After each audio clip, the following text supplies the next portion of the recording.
Hello, everyone, and welcome to our EEX Mentor interview with Sharu, one of our Vedic astrologers. I am so grateful to have Sharu with us today. He is going to be talking about fear, anxiety, and doubt in this time of transformation. And we just came out of a massive lunar eclipse, and he's going to be talking a little bit about the energies and how we get to utilize these energies to catapult us into the next phase. And so just to share a little bit about Sharu, I met Sharu about a year ago, I believe, and instantly just fell in love with him. And I had a session with him, and he was so spot on. And the way that he works with people is very different than most Vedic astrologers, in that he really supports you in the gestation of patterns and themes that show up in your life. And so Sharu is a seasoned Vedic astrologer, a transformational coach, and a practitioner for over 20 years. He's been guiding thousands of clients worldwide towards their fullest potential and inspiring purpose. And he uses a very unique blend of Vedic astrology and these self-inquiry techniques that I was talking about to really support and align individuals in their Dharma, helping them collapse long-held unconscious patterns and break through obstacles to fully embody their soul's vision. And, you know, what I can say about Sharu is that he's been such a rock for me over this time, and for many of our mentors. He's been very supportive, and his way is one of care and intelligence, and it leads people to their next thing so they can drop the past, right, and focus on the future. And so I'm so grateful for Sharu to be here today. Amazing. Heather Howley, thank you so much for being here, one of our lead integration specialists. Heather, would you like to share anything before we start to jump in? Because I know this is going to be like a really juicy call, and Sharu's got a lot prepared for us. Yeah, I'm really excited to hear what Sharu has to say. And, you know, part of him being, you know, with our group of mentors in EEX, it makes it so much more powerful. And so I'm very excited to hear what you have to say, Sharu, today. And also just let everyone know that, you know, at the end of this call, we'll also have a special tool that we're going to share with you. So stay tuned, because everything that he says will definitely apply towards the tool we're going to bring at the end of the call. Amazing.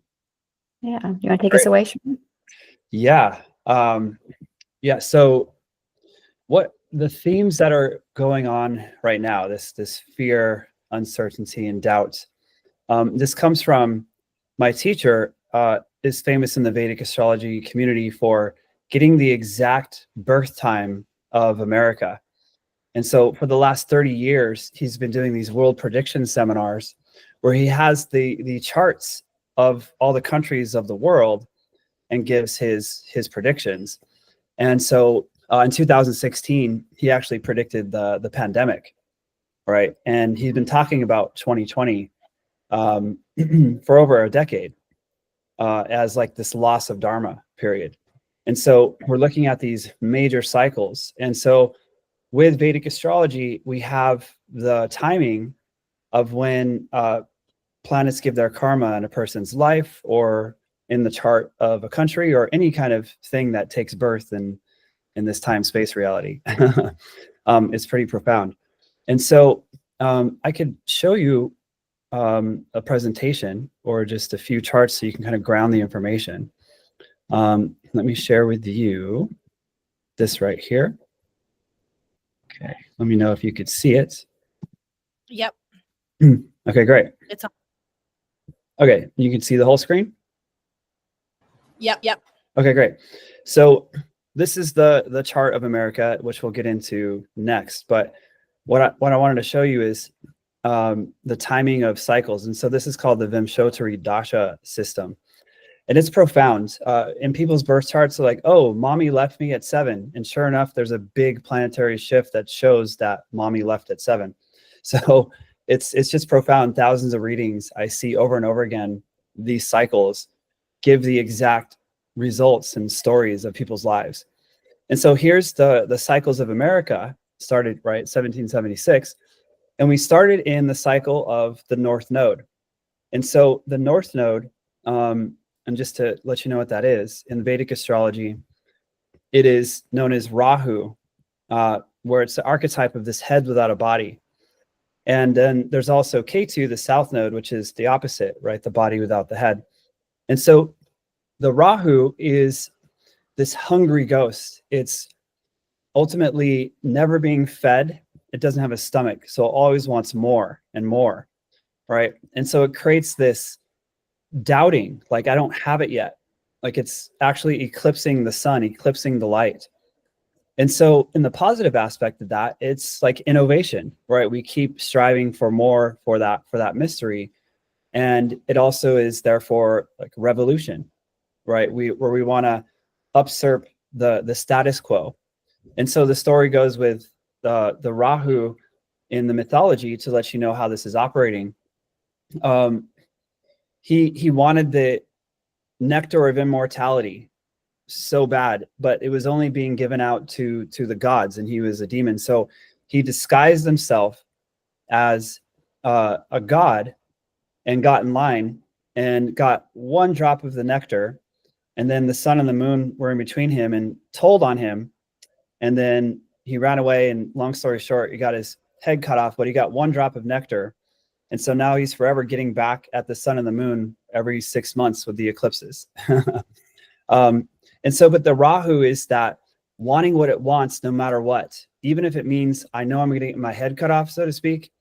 It's like, I'm just going to go for it. And it's that impulsiveness, right? And so as a country, we started off in this Rahu cycle, in the North Node cycle.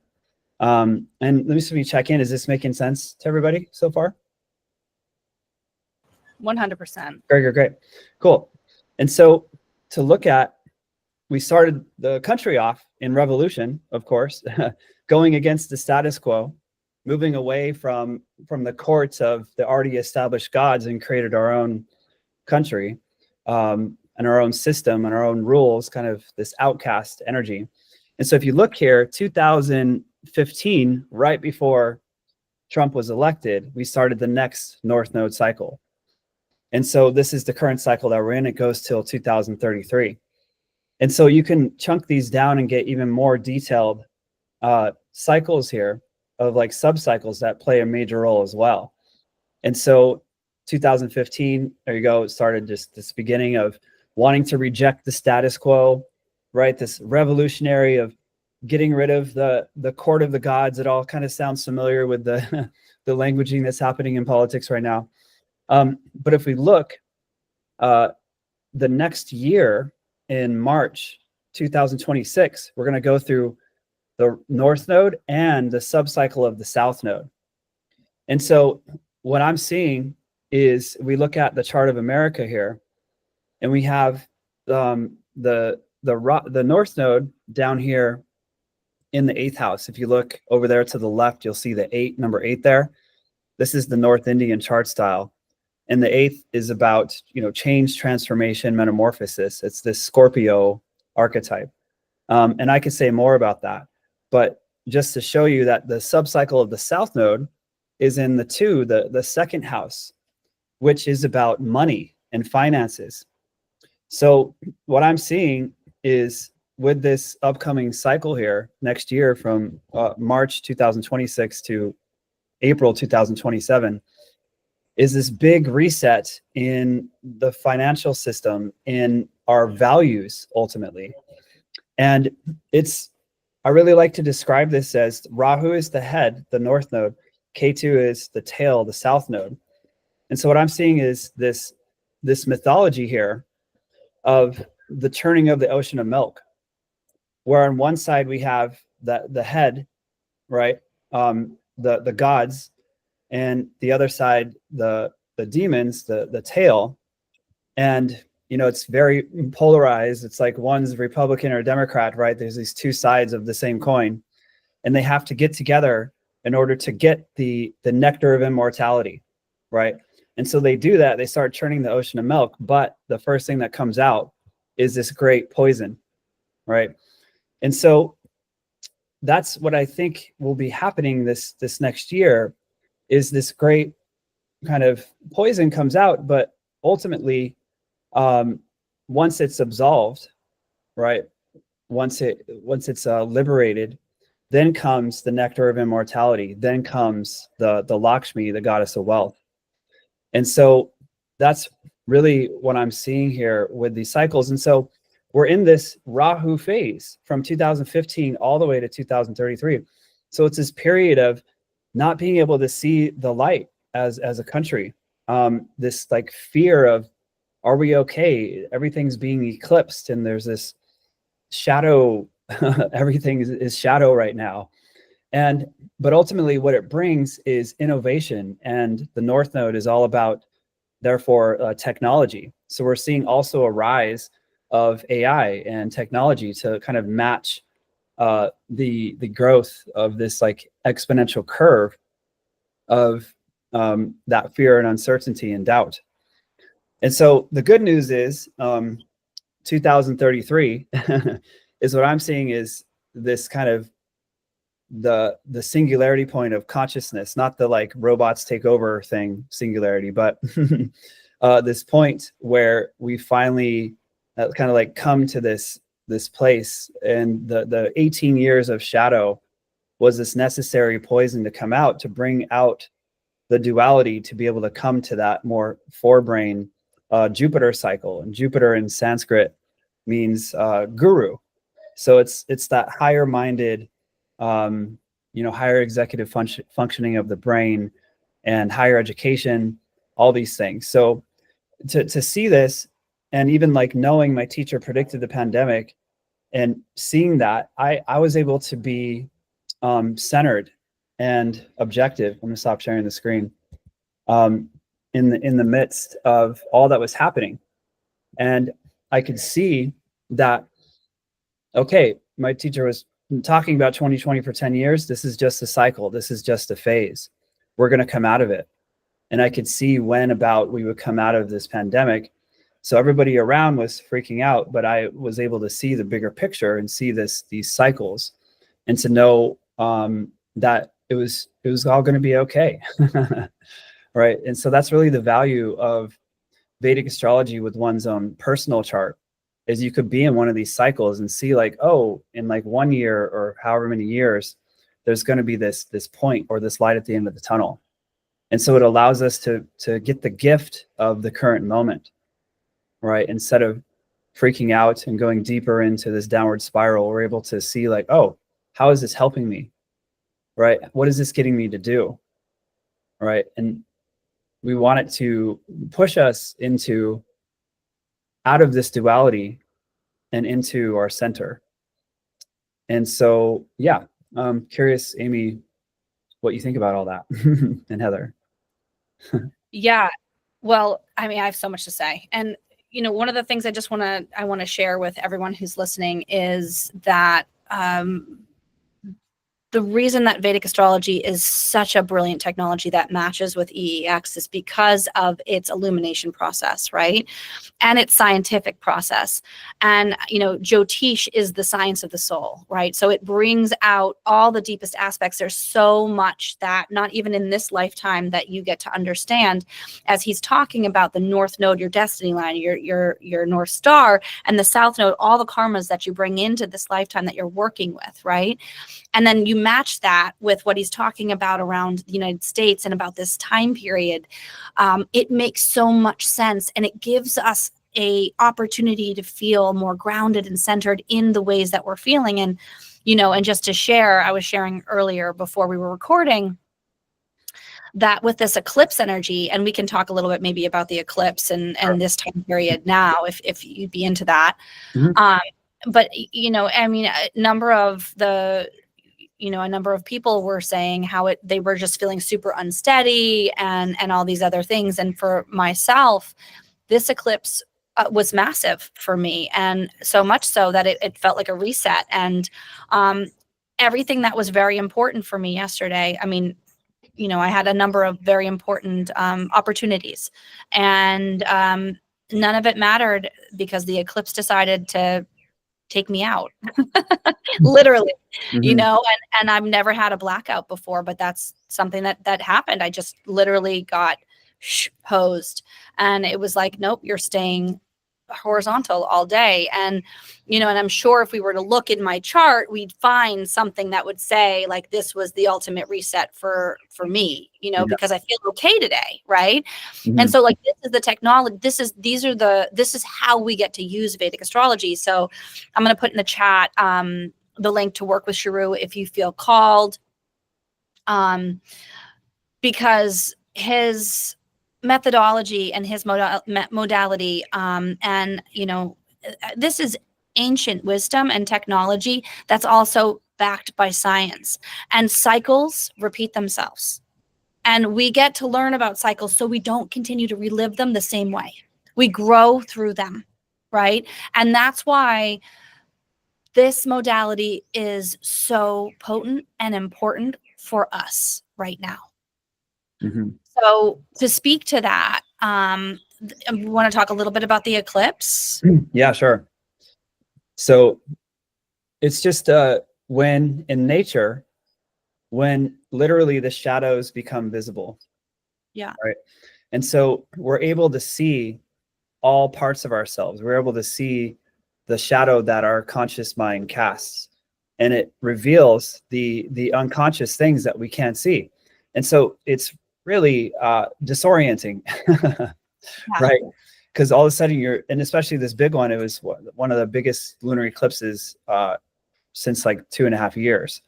So it was this real like reset of getting you to see all parts of yourself, and it could be scary and disorienting and lie you flat on the ground. And like for your chart, it was right on the edge of moving into, you know, your 10th house of career into the 11th house of community and income.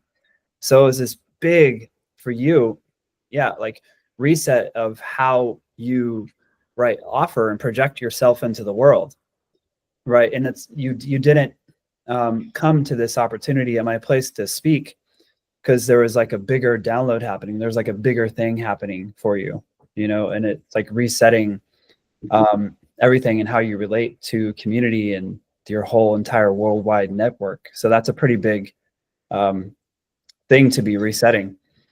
So does that make sense? Yeah, Cool. 100%. Mhm. Yeah, and you know, and I'm not just talking about for me. I'm just talking about for so many people. Oh, yeah. You know, and eclipse energy. I mean, because you mentioned eclipsing multiple times in the conversation, and just to speak to that so people can really understand what that means. Yeah. Yeah. It's a part of you gets like hidden, right? And so, and ultimately it's this 2-week eclipse portal as well. Like it's always with 2 eclipses where it starts with a solar or lunar and then ends with the opposite. And so it's this whole 2-week period of doing really deep inner work and shadow work. It's like not a good time to start new things. And there's a lot of impulsiveness as well. And so it just brings up a lot of this uncertainty, right? Of what's going on. We can't quite see what's in front of us. Is that a tree or is it like a monster out there? Like we can't, the light is refracted. And so it's a period to go within and to see that like inner light, right? It's to find the light within the shadow ultimately. And it's the biggest opportunity to make like complete shifts in your life, complete transformation. Because you have access to all parts of yourself and you're able to see the foundations at which you're standing. So the next eclipse is going to be the solar eclipse on the 28th. And so what happens is we get the first one and then it's 2 weeks of doing this work. And then it typically like pops with even more like insight and transformation. So yeah, we have this huge opportunity, and the lunar eclipse is less impactful than the solar eclipse because the lunar eclipse represents the eclipse of the mind of the moon. And so our mind is always doing all sorts of things all the time, relative to the solar eclipse, which is the sun, which is the soul. And so getting the soul eclipsed is a much bigger impact, and typically the effects last until the next one, for like 6 months. So whatever you're feeling this lunar eclipse, just know it'll pass more, but also it's going to give you insight to whatever came up, to keep that in mind, to keep witnessing that, for it to then kind of accentuate on the solar eclipse coming up on the 28th. Yeah. Yeah. And you know, one of the things you were talking about, fear, anxiety, and doubt. And one of the things I also wanting to presence is this, what I'm experiencing with clients and friends and people and community is not enough. I don't have enough. There's not enough. And this like supreme lack, you know. And so when you were talking about Rahu and Ketu and that like hungry ghost, right? That hungry stomach of like, is it going to be okay? Am I going to, like, there's such a scarcity effect right now, you know, and so it's beautiful for you to say, yes, it's okay. And then in 2033, which, you know, and there's many prophecies out there that talk about this time and this whole time, but let's just say, lovingly said, to give our listeners a little bit more hope, let's just get through this next 2 years, right? I mean, we're almost through, you know, we're kind of almost through this year. It's gonna like that, right? 2026, hang on for your hats. Yes. You know, that's the one, you know, and 2027 will be the cleanup. And then we're in the upward trending spiral. But I would suggest, and this is my recommendation, Sharu, I'd love to hear what you are going to say, but my recommendation is to drop into deep presence with self, connect to self always first and foremost, and then connect to the field and then connect to other. And like he's saying, dropping into yourself and checking in with yourself first and foremost is the most powerful thing that you can possibly do. And within this time period, continuing to focus on the future and utilize this chaos with creativity, because there's a polar opposite to everything, right? And so if you can swing the pendulum and be creative, and even if that looks like staying home and creating an art project, or, you know, cultivate, like journaling, and maybe creating articles that you're, you know, going to cultivate into a book or something that feels like it's for you. Getting through this time. So I think of Napoleon Hill and how he wrote a book that was his journal so he could get through the time of working with Dale Carnegie, that then became the #1 best-selling book for everyone. You know, and this man had no money throughout his whole entire experience, and then Think and Grow Rich became the book that everybody utilizes. Even to this day, it's one of like my Bibles. Yeah, practically. same. I've listened to it probably more times than any other book. Exactly. Same. And it was literally a journal for him to keep his sanity during a time, which, if you look in the cycles, is similar to where we're at. So just so you guys know, this is what I'm talking about, and we want to keep future and keep yourself healthy around healthy individuals who are communicating forward thinking and throwing the dart forward. And also know this whole illusion around money, and like, it's energy. It is energy. And don't get me wrong. I mean, I fall into the trap. We all fall into the trap, and we need finances. That's a real thing. And we live in a very abundant world, supremely abundant world, and everybody around you is abundant. It is about your creativity and what you're willing to put out there. And so this is actually one of the most innovative times of our lifetime. You know, and that's one of the reasons why we cultivated EEX, is to hold a soul who is looking to birth something so much greater than they could ever even experience, and do it with the sacred mirror of all these different mentors, you know, and, you know, in the map that we create, typically Sharu is one of the first mentors that you get because of his supreme precision in the way that he develops and cultivates his chart. You're charting, but I want to say you're mapping. You're mapping someone's year, their lifetimes, and what and pinpointing the pattern and the theme that is actually blocking that, not to Mhm. focus on that, but to integrate it, right? Yes. And that's the most important thing that we can do in this lifetime right now, in this incarnation. We all came here to do this work now. Yes. Yeah. And just to add to that, like the whole point of my work over the last 20 years is pointing people back to their destiny and purpose and or Dharma. And because what you love to do the most, like what you're here for, is where you have the most focus, the most discipline, like you show up, it gives you energy, and it's where you have the most value. And so what's happening is this polarity that's happening right now, it's pushing you to stop looking at the swinging pendulum and go into the center, into yourself. And that's the only way out, is to go into this heart right here that already knows, right? Yeah. And the Rahu is the doubt, it's the mind, right? So it's gonna keep looping you around, giving you feedback, trying to push you back into the heart that knows, you know, into your highest offering. You know, and so no one's going to rescue you. A politician is not going to take care of it for you, no matter what side you're on. You know, it is you doing your thing is what is going to save you and save the people around you. Yeah, and that is your highest form of voting, right? In politics is to do you. And so that's what I love to do the most, is not only the timing of what's going to happen, but first giving you that view of your vision for your dream and your life. And within that, then that's the most important thing. And that's your North Star. And if you have that, then all the noise can go away. And you could just, nope, that's my thing. That's what I'm here to do. Mm-hmm. And then you have that North, compass. And then you could, like what to say no to now.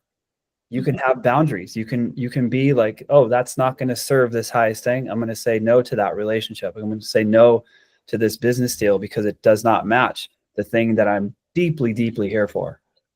Mm-hmm. So that's really the way that I. And it's that level of alignment. And I don't mean to interrupt you, but it's that level of alignment that's really important right now, because there's so many, like for myself as Sharu, in his introduction, and where I was saying that he's been a rock for me, there's been so many people who want to get on this train, and it's like, real discernment and cultivating that alignment and knowing this is, so quantum emergence is my number one, and that future self, and bring that future self forward in this present moment, and knowing that that's the only thing that exists in this timeline.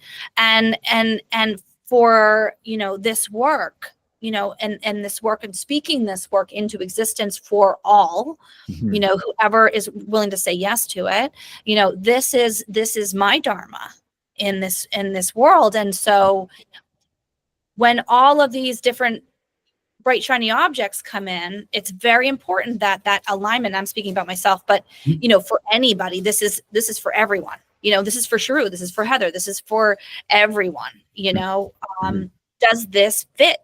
Does this match? And does it feel good in my body? Is it receptive? Like, am I in alignment with the earth and the earth's vibration? Like, this is the thing. I want to also speak to this because, we're not selling anything. We're sharing and inviting in a revealing process. I was talking to a guy named Mikey Siegel, who is, he's created unbelievable containers of consciousness all over the world. And, and I was sharing EEX with him, and I was sharing about the fact that this is a revealing process. Nothing is missing from you. And that is the most important piece. And so with Sharu's work, that's what I do. all of the parts of you. And just what you're looking at. And so when you have that, like I was saying before, the sacred mirror with all the different mentors, you cannot escape that. And then you have people like myself and Heather who are lovingly supporting and guiding and creating transformative experiences for you as the integration process continues on the path. It's just unbelievable results. I mean, to have 10 plus people, masterful, with probably over like 100 something years of experience joint together, looking at you. I mean, it's just undeniable that you're going to see yourself, what you're here for, know how to like all the things.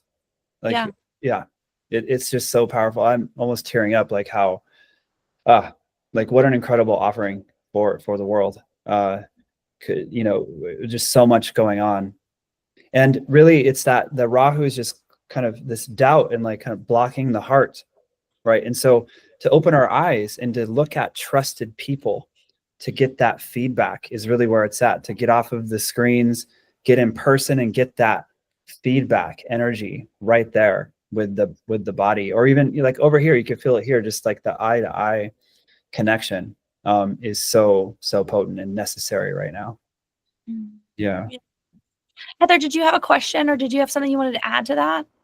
It's, as you guys have been talking, you know, I think about the way that we start our program, you know, with the ELI, and how, you know, we talked about easing the mind and then shifting into the body, and how all of us are sort of holding these mirrors for people to see themselves as they are.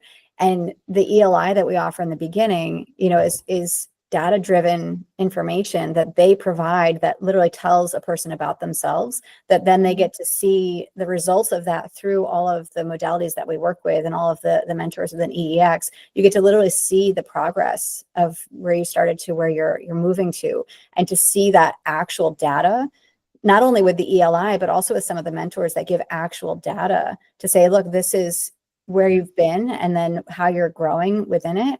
And Sharu, I love what you've said about the cycles and being able to see where these shifts are actually happening with people. So that way there's a real understanding for them to be able to look at their own life and be like, oh, it makes sense now. Oh, now I can feel less fear, less frustration, less angst in the world because I now have this understanding. Yeah, it's an amazing tool. Yeah, so good. And then all parts of you can be here. Right. I think that's a big thing, is we try to push away like this negative feeling.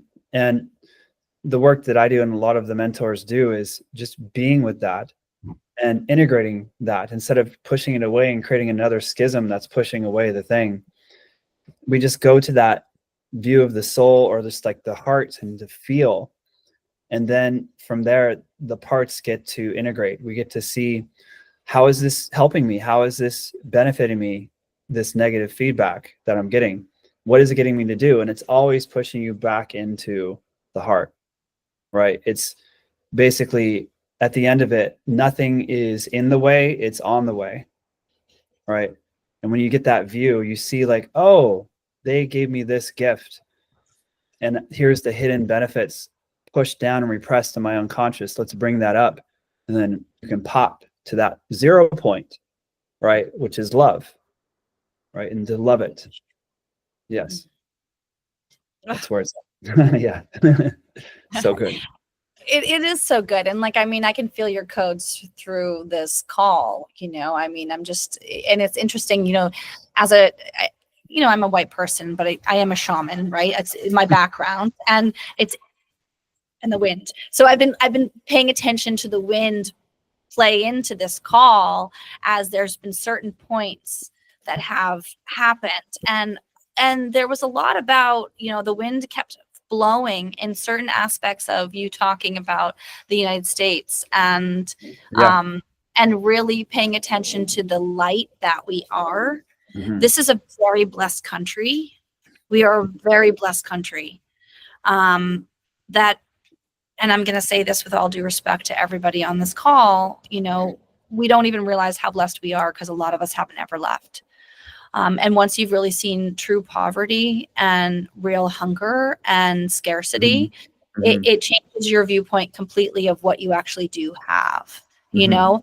And so one of the things I want to presence, and then we can get on to the close, is just this level of materialism, and how, you know, this country was founded on that feeling, right? Because it was the hungry ghost. Like, how do I get more? There's a level of competition. There's a level of comparison. There's a level of all of these things. And so there's been this, I want to call it a fight and a struggle and a striving, you know, to be more, do more. And I know that we all experience this, myself included, getting out of the doing and into the flow and into the being. And the more that you drop into self and the more you know thyself, the more you can be in flow. Yes. And that's, I can 100% guarantee that results. Mm-hmm. Guaranteed.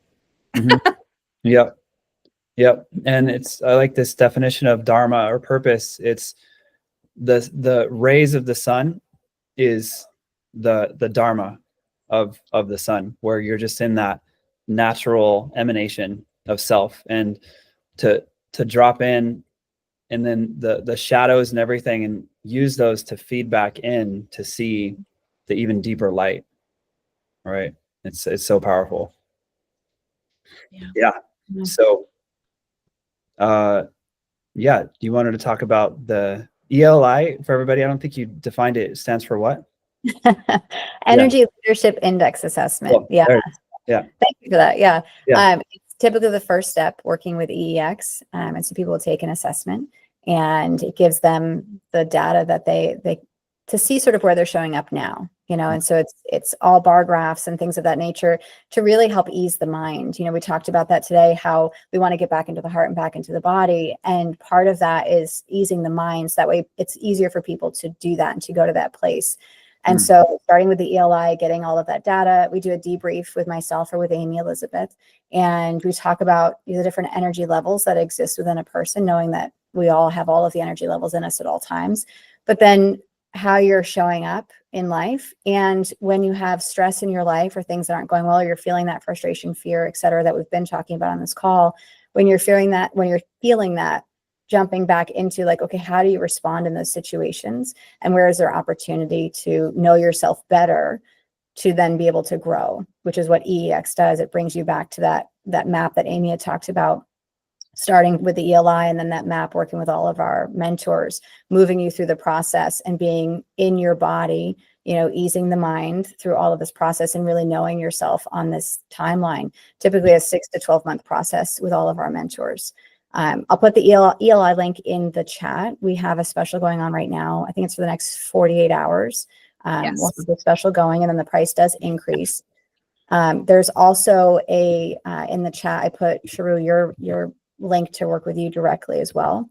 So that'll be in there for you guys. And yeah. And it's a really great taste to get the Energy Leadership Index assessment. It's a great taste of understanding your baseline and who you are versus who you get to be in all times. And, you know, and then working with Sharu is, you know, you've heard it all in this call. I mean, you know, your opportunity for just really knowing thyself. Mm-hmm. Yeah. And what's interesting, I really get into what it was like with your mom and your dad, and then their parents, and that story that passes through our ancestry really defines what we're here for and what we're here to bring forward. And so instead of pushing away the parts of ourselves, we're able to include all of us because it's in our DNA, all these stories from all these generations back. Mm-hmm. And I think it's so important to access all of that, those hidden powers that we have, that we're maybe saying, oh, daddy didn't do it the right way, or mommy didn't do it. And then we're denying that part of ourselves. So like on that level, on the deepest level of our biology, to like harness and claim our birthright, and like why we chose as a soul, why we chose these parents to come through. And it really fully informs what we're here for, like that story.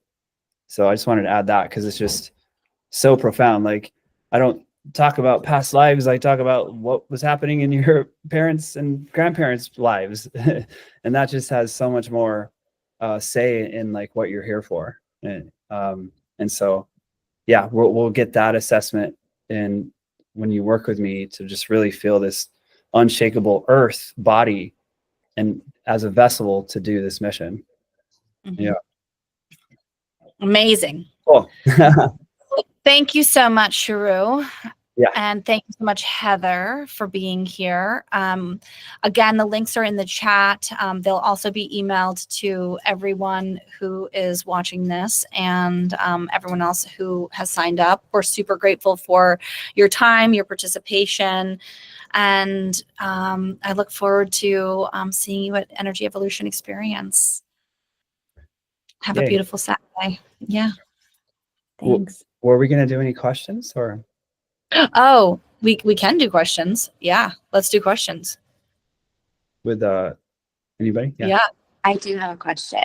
So in Thanks, Sharu. what's the other one we talked about a couple weeks ago where it pinpoints on your, like, is it when you check someone's like their chart, are you looking specifically at like time of birth too, or is it just the date? So because like I think about your parents and then your grandparents, like how do you put that down? So it's based on the moment of your first breath. So the exact time. And I could see with that what's going on with the astrology, and there's like an imprint that happens.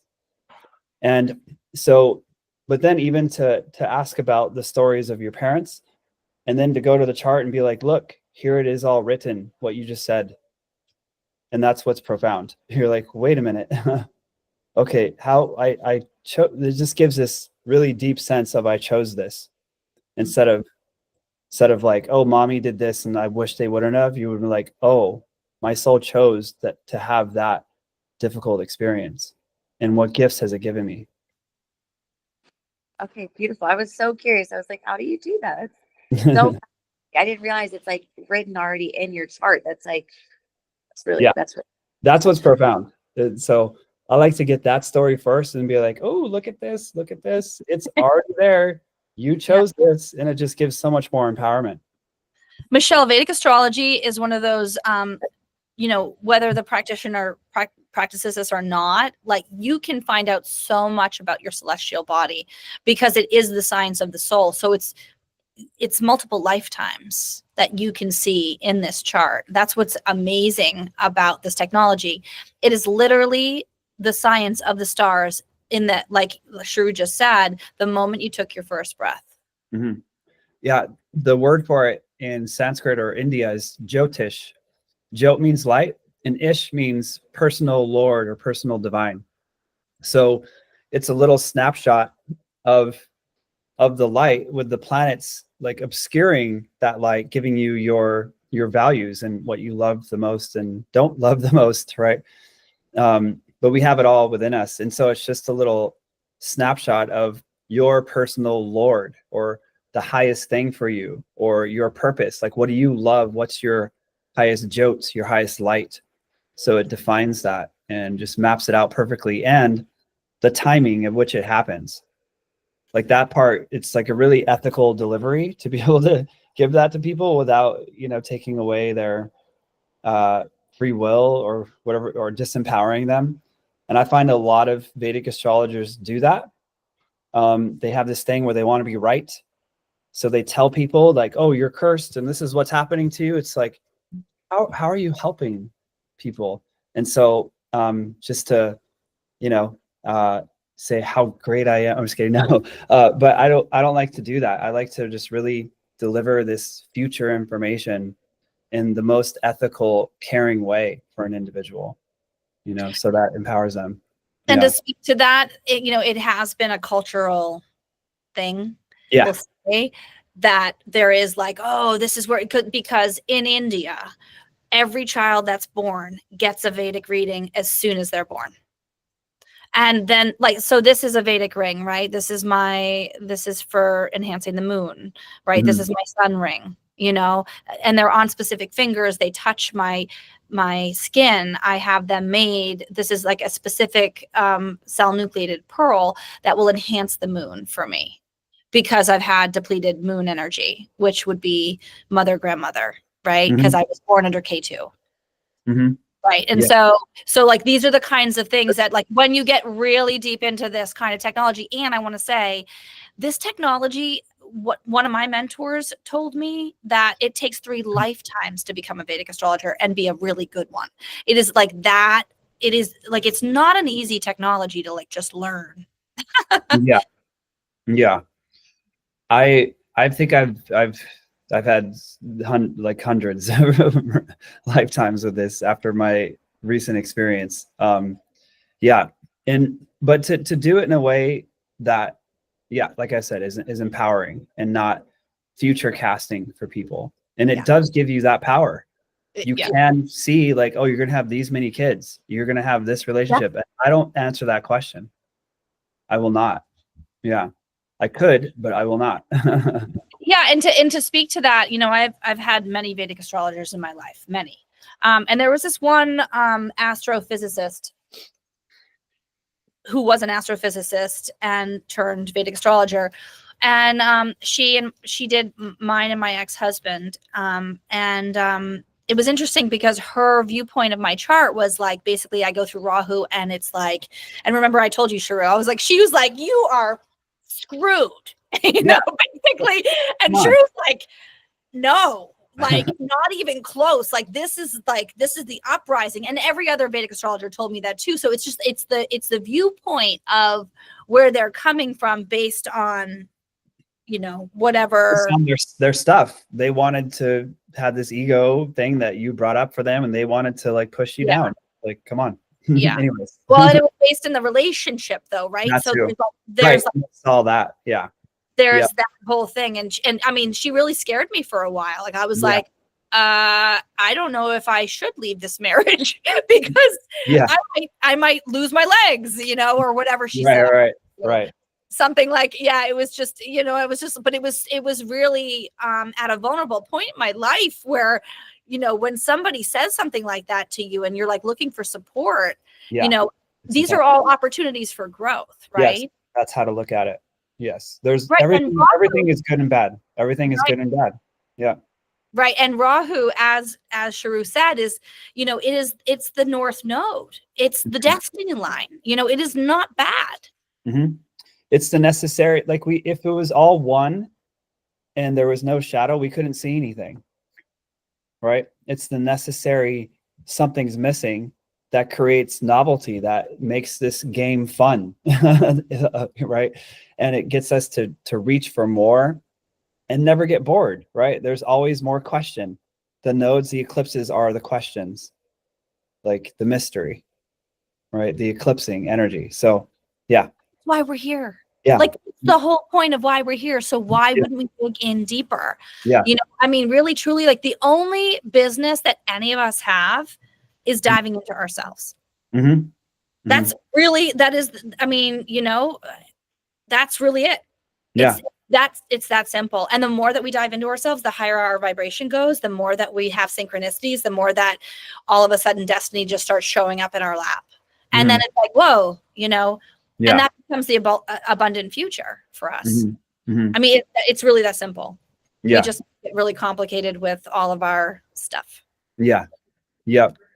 And that's what's great about the North Node is and I really identify with that as an archetype within myself, where it's like doubting what's out there so much that you have to look in, right? You actually question everything so much that there's only one more place to look, right? And so that's what's powerful about America being born in this cycle, right? It's like, forget the status quo of Europe and that whole structure that happened. Let's go and do our own thing. Let's create this revolution to start something new. And that's why we're so prideful as Americans. We're like, yeah, we're going to do it ourselves and be the revolution and take care of ourselves. And, you know, so, I like the Southern accent. I'm in Texas now. So ourselves. Yes. Yeehaw. We're in Texas. Yeah. Rashmi, did you have a question? I did. So how should we think about, like, when you were talking about from that moment that you first take your first breath and there's kind of your path and your purpose, and then what's currently happening right now? Like, so as we think about all of these forces, or just the moment of time that you find yourself in, what's that interplay between kind of the start to where you are now? Mhm. Yeah, there's different qualifications of karma. And so it's the Sanchita karma is like the time that you're in, right? And that's like fixed. Like you can't change that. But then you have your own Prarabdha karma, which is the cycles that are happening in your chart. And then there's the Kriya Yama karma, which is your own free will of what you can do about it now.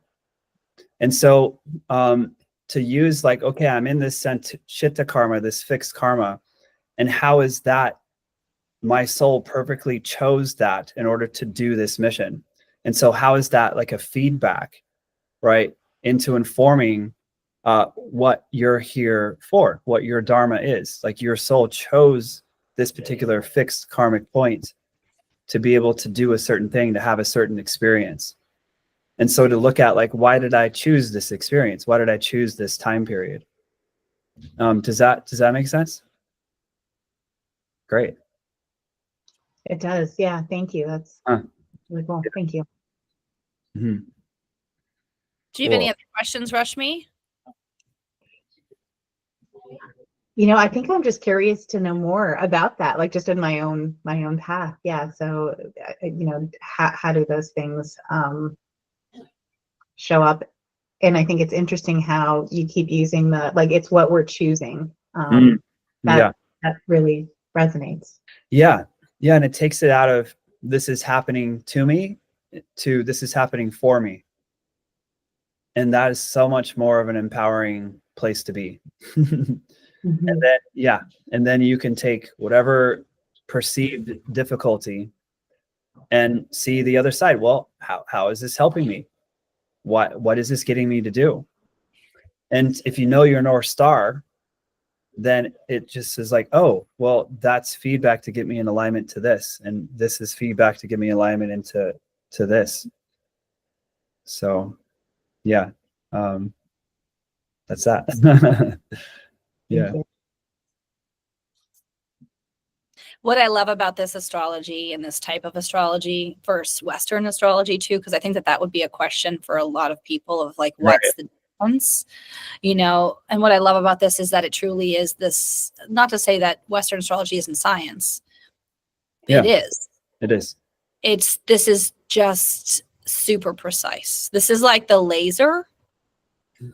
And the other is sort of like, and I what I say about Western astrology, and I'm probably gonna, you're the astrologer, but Western astrology is very earth-based, and it's sort of day to day, versus this is like a holistic view.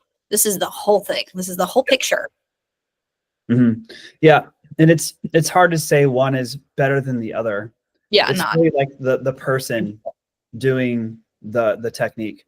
And the way I talk about it, without creating this me or us against them, is it's just picking your point of perception to recognize patterns off of. So Western uses the seasons, the equinoxes and solstices, which is a fixed point in nature, just as valid as using the sidereal zodiac, which is also off from astronomy. So Vedic people are like, no, ours is direct astronomy. It's like, no, that is also fudging the sky, And so it's just sticking to like, all right, here is my map of reality, and having that agreement with the field. Then you get feedback, you get information. So it's really about the reader and their connection to be able to receive that information. And so it doesn't matter what you use. Yeah, you're just a pattern seer. And so just stick to that point of perception, recognize patterns off of that, and you'll get incredible results. And so Vedic is different in that it doesn't just have 12 sun signs. It has 27 moon signs too, that are based on ancient Vedic archetypes that are still alive and worshipped today. Universal laws of nature. It's not just like the ram and, the bull. It's like, Yama, the Lord of death and restriction, right? Magha, like the ancestors, and the Ashwini Kumaras, like the healers of the gods. And there's volumes more information of passed down lineages of these archetypes. right? That unbroken lineage of oral tradition for thousands of years. So it's just, and Vedic astrologers are rewarded through prediction for the last thousands of years. They didn't really care about personality as much, right? They're just like, when am I going to have a baby? When should I start this temple? When do I lay the first stone? Like it, and when should I do this puja? When should I do this ritual? So it's based on, the whole thing is based on timing. And it's not until like, and also for like getting married to see people's compatibility and such, which is like a really big use for it today as well.